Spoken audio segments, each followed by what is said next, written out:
It's Jennifer from A Closed Heart Experience. Again, I'm still trying to get people to send me their videos, but they seem to be a little chicken.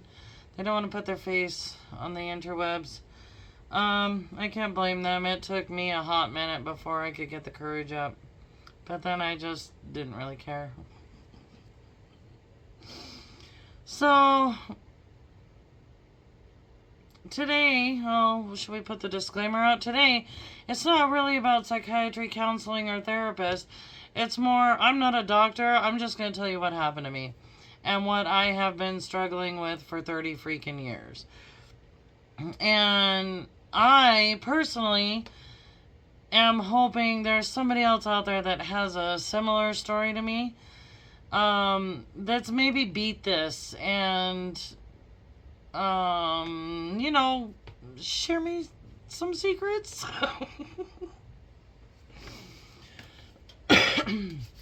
If you have a queasy stomach, don't like talking about female parts and things that happen once a month, you might want to turn the video off now, because I may talk about things you don't want to hear. If you're squeamish at all, this isn't the video for you. I'm not planning on getting disgusting and dirty. I just may say some things that might make people want to erp. So, with that being said, here we go.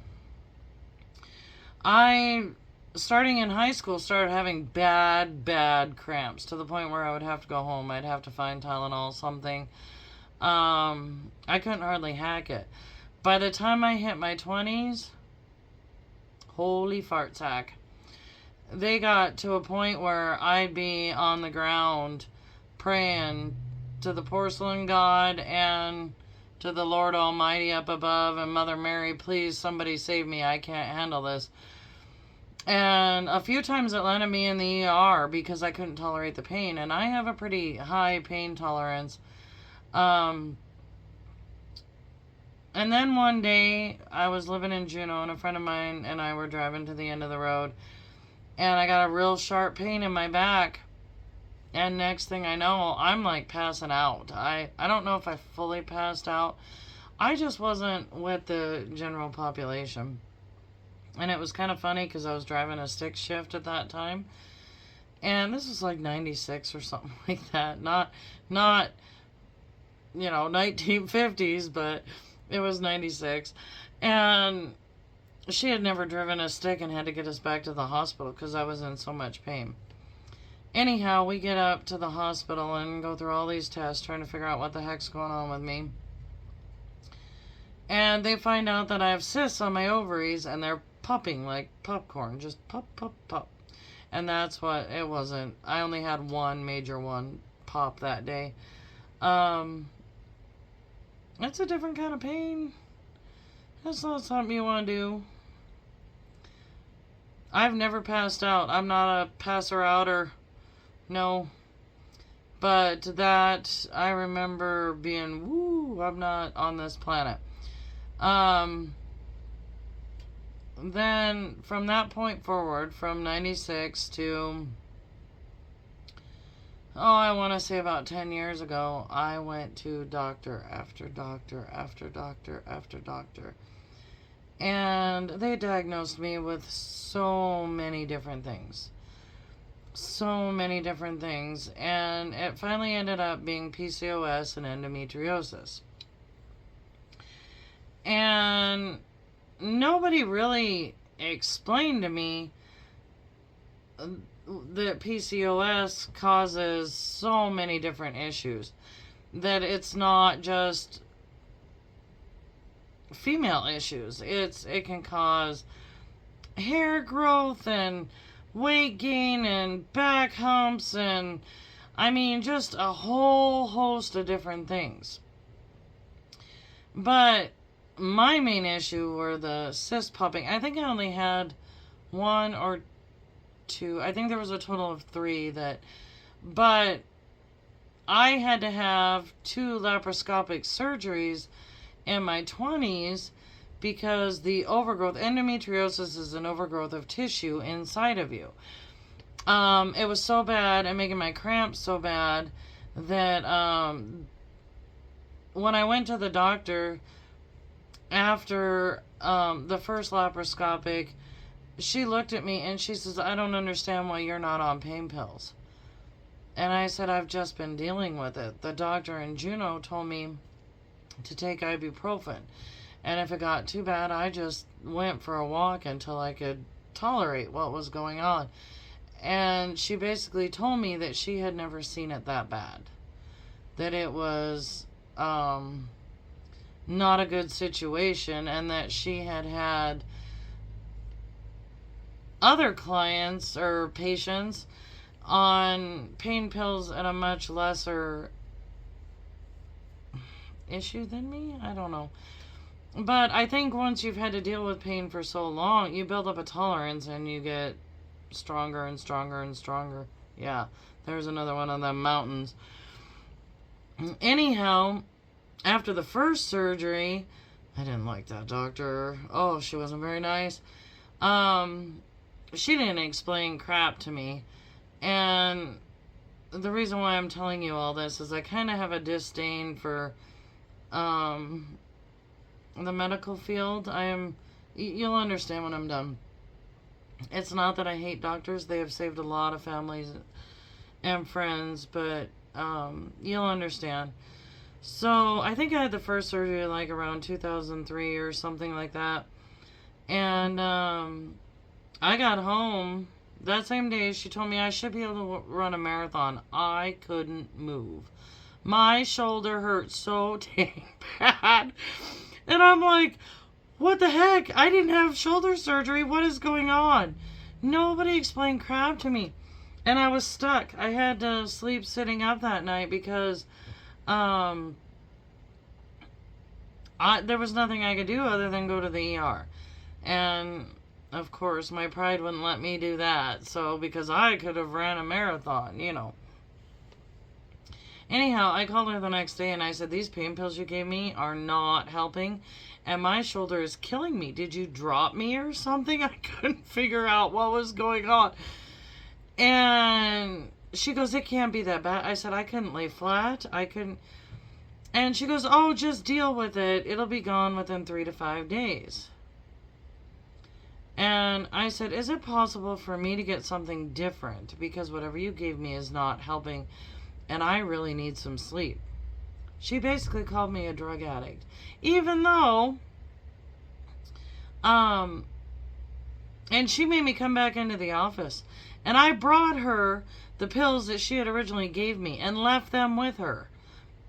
I am not a drug addict. I don't take pain meds. Anyhow, that's why I didn't like the first doctor. The second doctor, she had a lot more compassion. She, when I had that surgery, she told me that they removed like 4 cysts off my ovaries while they were doing the endometriosis surgery that she could not believe. That's why it was so significant. That's why my pain was so bad. And I know you don't know me from Adam, but I can tolerate my own pain. I can't tolerate other people's pain.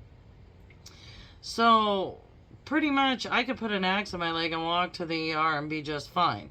But if my BFF next to me put an axe in her leg, I'm going to be a mess. Not really, but I'm not going to handle it very well. It freaks me out when other people are hurting. So, excuse me.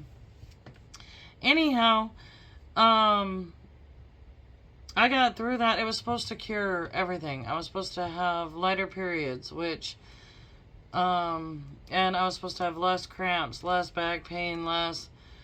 I just kept putting on the weight. It didn't matter what I eat, what I didn't eat. It didn't matter. And to be honest with you, the cramps kept getting worse and worse and worse and worse. And on top of it all, I couldn't get pregnant.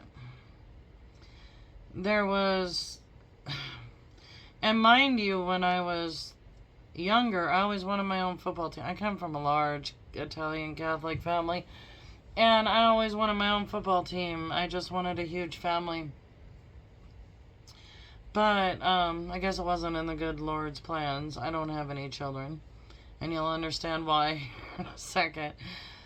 But we get into the 30s and I'm just tolerating it. I had to go to the ER 2 or 3 times. I didn't want another laparoscopic surgery. It didn't help the first 2 times. And when they did the ultrasounds, I didn't see any more cysts on my ovaries. So why put yourself through that? You know, I'm not going to do that again. And, but still not pregnant. So I'm turning 38 years old and I'm getting desperate. I'm like, all my friends' kids are grown and I'm running out of time and something's got to be figured out here. And so I went back into the gynecologist and she goes, I've got the perfect solution for you. And this was after we had my husband tested and everything. It was definitely my fault. And come to find out, I think it affects several of our family members. So it's kind of a hereditary issue, but most of them had kids. I think I and one other are the only ones that don't. And I have a lot of cousins on that side. I think there's 100 and something first. We're not even getting into the second ones. Or maybe that's the total cousins that I have. I don't know. There's a lot. It's a big family. Anyhow, so she sets me up an appointment, sends me these forms to fill out and send to this company. And it was Pfizer, I believe, but it was to get the Lupron shot. I've never heard of it. And this was only 10 years ago, but I wasn't really one to WebMD anything. It wasn't necessarily on my radar at that time. And I like this doctor. She had listened to me, and I thought I was physically getting somewhere, finally. So I go into this appointment, and she tells me I gotta take this shot in the rear once a month for 6 months. And while that's happening, no S.E.H.E can happen because they don't know the side effects and they don't want anything to happen. So I go through this 6 months of hell. No pain, but you want to talk about sweating.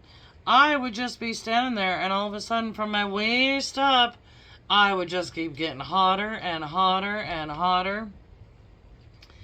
And it was like a hot flash in my 30s. I couldn't stop it. It was embarrassing. I'd just be standing there and my boss would look at me and say, do you need to go home? Are you okay? I'm like, can I just go outside for a second? I just need to cool off. But it was 6 months of misery, you know? And the 6 months are up and I go in and they're giving me my last shot and she goes, Jennifer, I don't know what to tell you. I'm sorry, but I just don't think there's any hope other than in vitro to get you pregnant. I said, well, wasn't this supposed to cure it? Wasn't this supposed to fix? Because I had dye tests in my tubes. I had my eggs counted. I mean, I went through all the BS trying to have children. And she said, this should have allowed you to get pregnant during this 6 months. And I said, how do you get pregnant if you don't have S.E.H.E? And she goes, you haven't been having sex? And I said, no, you told me not to. And she goes, no, you were supposed to. Yeah. Some wires got desperately crossed there. And I made a comment. I said to her, you specifically told me that you didn't know the side effects or the damage that it would do to a child. So you told me not to. And she goes, no, I would have never said that. And basically it was my word against hers. There was nothing I could do about that. There was absolutely nothing. And I just went out and sat in my car and I cried and I cried and I cried. Because this had been like a 20-year battle. A 20-year battle. So I'm kind of at a loss at that point, and I thought, well, maybe it fixed something. I tried to do the positive side, went home and talked to my husband and told him, okay, we're going to try. This is what happened, but maybe it fixed something, and, you know, maybe this time I'll get pregnant. Nothing happened for like another 6 months to a year or something, and again, I was getting desperate. So I had tried every doctor pretty much gynecologically in Anchorage, and I was kind of at my wit's end. I don't want to do this anymore. The one I had trusted, I felt had kind of screwed me. It gets worse. She screwed me more than I thought. So I go to a naturopath. And I tell her my whole story. I said, this is the meds they've put me on since the beginning. I'm no longer taking any of them. They had me on birth control. They tried to put me on metformin at one time. They put me on thyroid meds. They put me on that Lupron shot. And anyhow, she goes, well, we're going to do some tests. We're going to see what the egg count is, and we'll go from there. And she says, but in the meantime, I want you to eat, you know, this, this, and this. And I said, well, could my weight be a factor? Because I've steadily been putting on weight since all of this doctoring commenced. And I said, I need you to understand, I'm not a lazy person. I do yard work, I garden, I walk, I'm not a lazy person, and I have typically put on 20 pounds a year. I just kept putting it on, putting it on, putting it on. Didn't matter what I put next to my little pie hole here. And she goes, no, it's most definitely what you're eating. And I said, I'm not trying to be rude here, but I desperately need somebody to listen to me for once. I have gone on You Are What You Eat diet, which I don't know if anybody remembers that. I think her name was Jillian McKeith. And she would have people write down what they ate during a week. And then she would put all of it on a table. And then on the table next to it, she would put all these fresh vegetables and fruit and food. And it was to show them, look at how brown and bland what you're eating is compared to what you could be eating. And I totally did a 180 like in my mid-30s. I was desperate because I couldn't get the weight to come off. I was on that diet for 6 months. I can tell you I was pulling in between 900 and 1200 calories a day because I diligently kept note of what I was eating. And I lost 20 pounds. And once I hit that 20 pounds, I never went any further. Never went any further.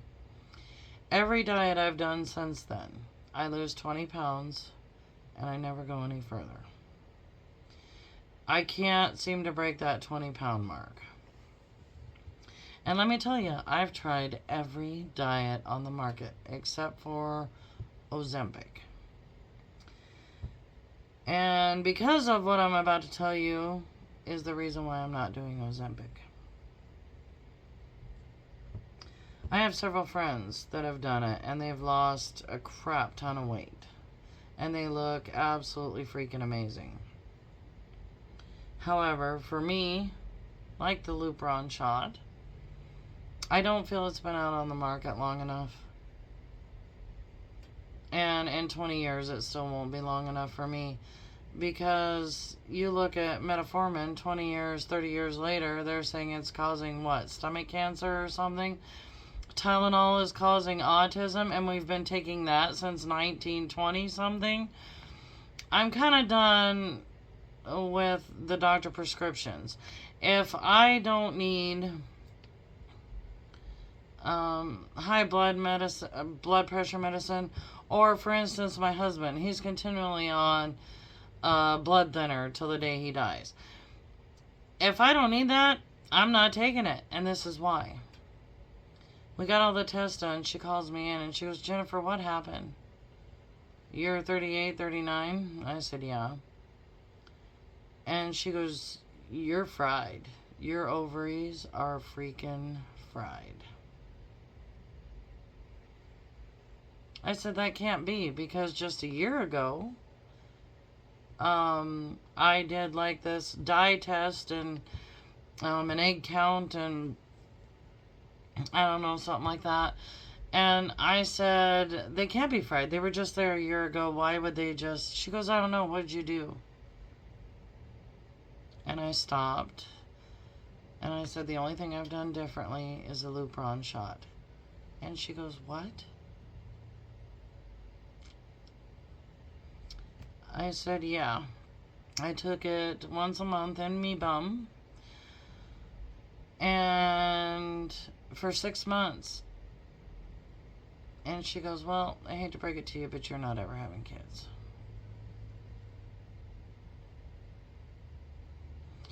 So, I'm not fully blaming that doctor.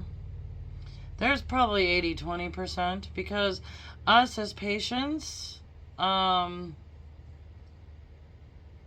we trust your judgment. We trust that you've researched things.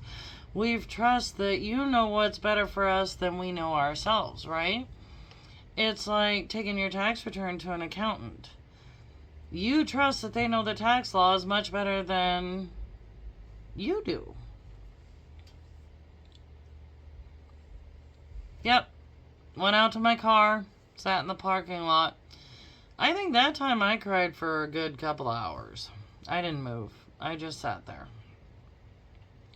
Because that was the end. That was everything. It was adoption or not at all. So a 20-year battle.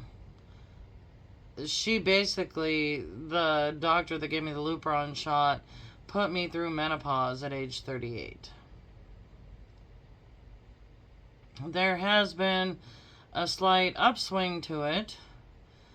Other than I've never had my own family. But shortly after that, I want to say after a year of getting it, the cramps subsided significantly. And by the age of 40, 41, I was done.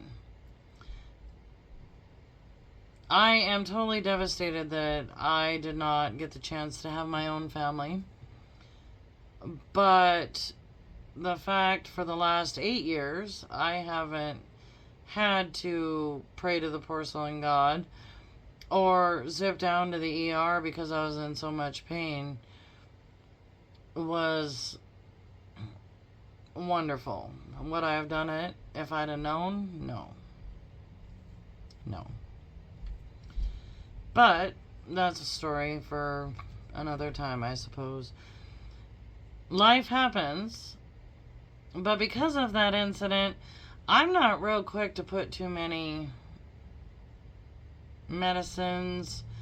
I don't take any over the counter, or I don't want to say over the counter. I don't take any prescription meds.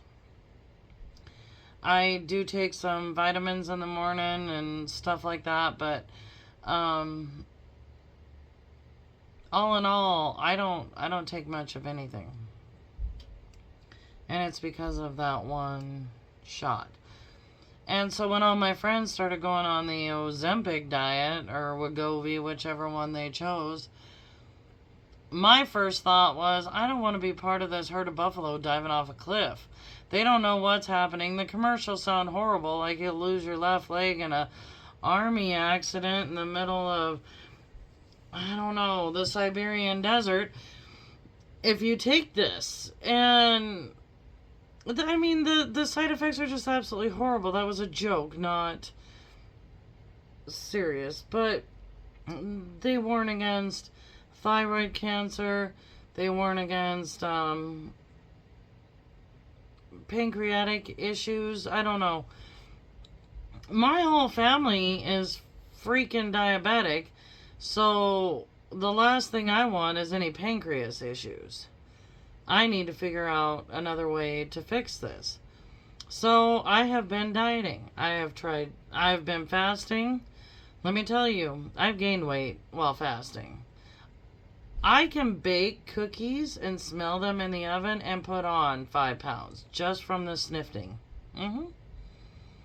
Yeah, I don't even lick the beaters and I put on 5 pounds.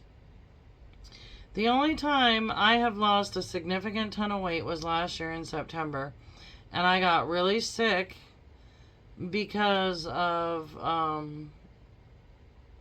my gallbladder. I had to have my gallbladder removed. The sad part about that is I was still eating, but for some reason, due to the infection and my body working overtime, I actually lost weight. The minute my gallbladder was out, within weeks, all of it came back on. And I don't mean like 20 weeks, I mean like 3 weeks, all of it was back on.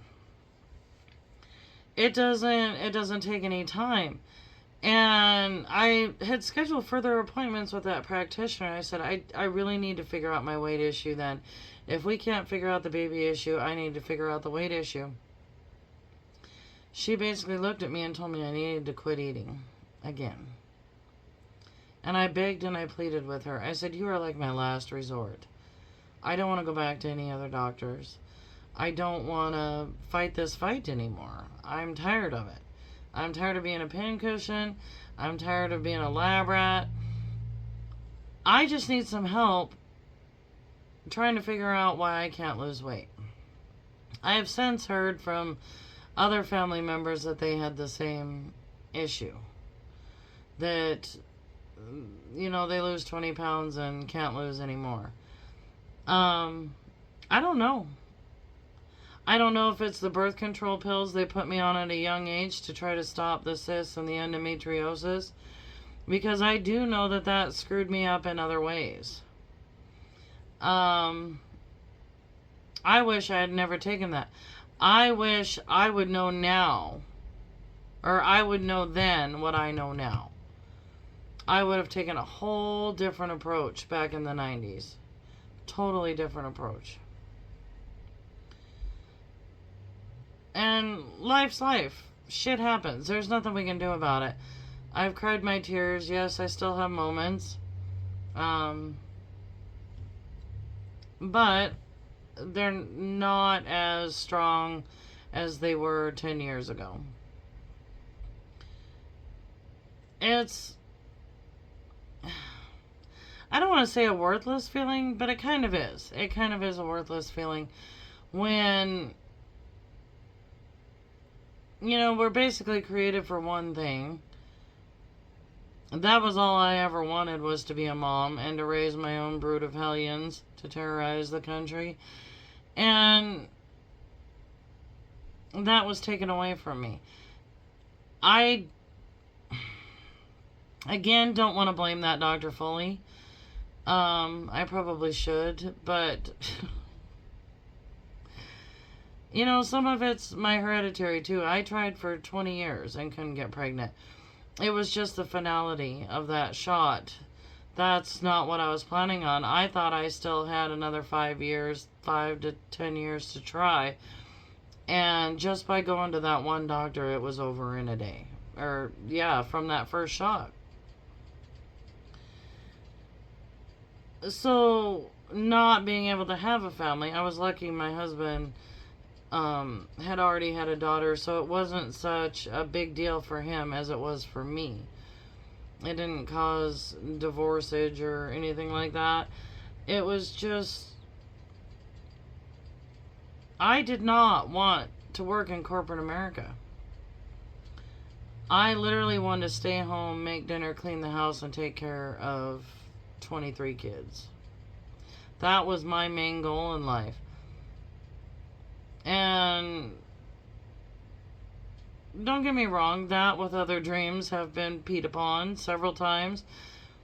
There's really nothing you can do about it, so I compartmentalize that too. and I get up and move on. The worst time for me is if I'm watching a movie or one of those IDTV things and somebody leaves a child laying on the street somewhere or drops it off at a hospital. I kind of get in an argument with God sometimes and say, I would have taken care of that baby. Why me? We might not ever know. But I can tell you the good Lord has put several other people's children in my life.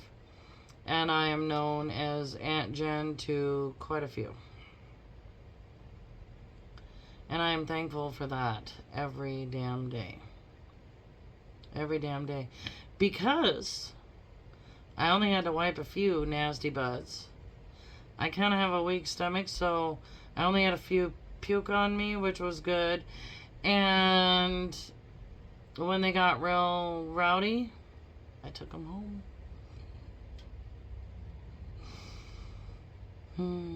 I don't know, guys.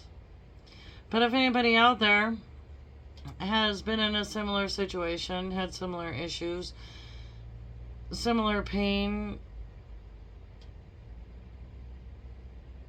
let me know what you did, how you got through it, your coping mechanisms. And if you lost weight, please tell me your secrets, and don't tell me Ozempic and Wegovy. I'm not going there.